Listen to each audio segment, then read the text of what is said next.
രാഹുൽ മാങ്കൂട്ടത്തിലിന്റെ വിജയത്തിൽ പങ്കുണ്ടെന്ന അവകാശവാദവുമായി welfare party. Rahul welfare party ഓഫീസിലെത്തിയത് വോട്ട് അഭ്യർത്ഥിച്ച്. 2015 വരെ CPM-വുമായി സഖ്യമുണ്ടായിരുന്നു. ഇപ്പോൾ കുറ്റം പറയുന്ന CPM വാളയാറിനപ്പുറം സഖ്യമുണ്ടെന്ന കാര്യം മറക്കരുതെന്നും വെൽഫെയർ പാർട്ടി പറഞ്ഞു. പാലക്കാട് ഉപതെരഞ്ഞെടുപ്പിൽ UDF സ്ഥാനാർത്ഥി രാഹുൽ മാങ്കൂട്ടത്തിലിന്റെ വിജയത്തിൽ SDPIക്ക് പിന്നാലെ അവകാശവാദവുമായി രംഗത്തെത്തിയിരിക്കുകയാണ് ജമാഅത്തെ ഇസ്ലാമിയുടെ രാഷ്ട്രീയ രൂപമായ വെൽഫെയർ പാർട്ടിയും. രാഹുലിന്റെ വിജയത്തിൽ തങ്ങളുടെ പങ്ക് നിർണായകമായിട്ടുണ്ടെന്ന് വെൽഫെയർ പാർട്ടി പറഞ്ഞു. വെൽഫെയർ പാർട്ടി പറഞ്ഞത് ജനങ്ങൾ സ്വീകരിച്ചതിന്റെ ഫലമാണ് പാലക്കാട് ഉണ്ടായിട്ടുള്ളത്. രാഹുലിനു വേണ്ടി തങ്ങൾ വലിയ രീതിയിൽ പ്രചാരണം നടത്തിയിരുന്നുവെന്നും വെൽഫെയർ പാർട്ടി നേതാക്കൾ വാർത്താസമ്മേളനത്തിൽ പറഞ്ഞു. പൊളിറ്റിക്കൽ പവറുള്ള ഒരു ന്യൂനപക്ഷ വിഭാഗത്തെ, അല്പമെങ്കിലും പവറുള്ള ഒരു ന്യൂനപക്ഷ വിഭാഗത്തെ തീർത്തും മുഖ്യധാരയിൽ നിന്ന് മാറ്റി നിർത്താൻ, രാഷ്ട്രീയ രംഗത്തു നിന്ന് മാറ്റി നിർത്താൻ, ജനപ്രതിനിധി സഭകളിൽ നിന്ന് മാറ്റി നിർത്താൻ ബോധപൂർവമായി പൊളിറ്റിക്കൽ ഇസ്ലാം എന്ന ആരോപണം, ഒരു വ്യാജ ആരോപണം ഉന്നയിക്കുകയാണ്.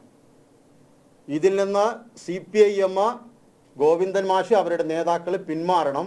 ഇല്ലെങ്കിൽ ഉത്തരേന്ത്യയിലേക്ക് പോലെ ഒരു രാഷ്ട്രീയ സാഹചര്യം കേരളത്തിൽ വരാതിരിക്കാൻ, അങ്ങനെ വരാതിരിക്കണമെങ്കിൽ CPIM-ന്റെ നേതാക്കളിൽ നിന്ന് ഇത് പിന്മാറണമെന്നാണ് ഞങ്ങൾക്ക് പറയാനുള്ളത്. 2015 വരെ തങ്ങളെ ഒപ്പം കൂട്ടിയിരുന്ന CPM ഇപ്പോൾ വെൽഫെയർ പാർട്ടിയെ ഭീകരവാദികളാണെന്ന് പറയുന്നത് അംഗീകരിക്കാനാവില്ല. വാളയാറിനപ്പുറത്ത് വെൽഫെയർ പാർട്ടിയും SDPIയും ഉള്ള സഖ്യത്തിലാണ് CPM എന്നത് ഓർക്കണമെന്നും നേതാക്കൾ പറഞ്ഞു. കഴിഞ്ഞ ദിവസം രാഹുൽ മാങ്കൂട്ടത്തിലും വെൽഫെയർ പാർട്ടിയും SDPIയും നിരോധിത സംഘടനകൾ അല്ലല്ലോ എന്ന വാദവുമായി രംഗത്തെത്തിയിരുന്നു. UDF-ഉം SDPIയും ചേർന്ന് പ്രകടനം നടത്തി. അങ്ങനെ പ്രകടനം നിങ്ങൾ ആരെങ്കിലും കണ്ടു? അങ്ങനെ പ്രകടനം നടന്നിട്ടില്ല. അപ്പൊ ഒരു രാഷ്ട്രീയ പ്രസ്ഥാനം അവര് പ്രകടനം നടത്തിയതിന് എനിക്കെന്താ ചെയ്യുന്നില്ല? ഇനി അത് നിരോധിക്കപ്പെട്ട സംഘടനയാണ് ആണെങ്കിൽ അത് പ്രതിരോധിക്കേണ്ടുന്ന ബാധ്യത എന്റേതാണ്. വെൽഫെയർ പാർട്ടിയുടെ ഓഫീസ് നിരോധിക്കപ്പെട്ട സ്ഥലമാണോ ഈ രാജ്യത്ത്? വെൽഫെയർ പാർട്ടി ഈ രാജ്യത്ത് നിരോധിക്കപ്പെട്ട സംഘടനയാണോ? വെൽഫെയർ പാർട്ടിയുടെ പരിപാടികളിൽ എത്രയോ നേതാക്കന്മാരും പങ്കെടുക്കുന്നുണ്ട്. രാഹുലിന് 10,000-ലേറെ വോട്ടുകൾ തങ്ങളാണ് നൽകിയത് എന്നായിരുന്നു SDPIയുടെ അവകാശവാദം.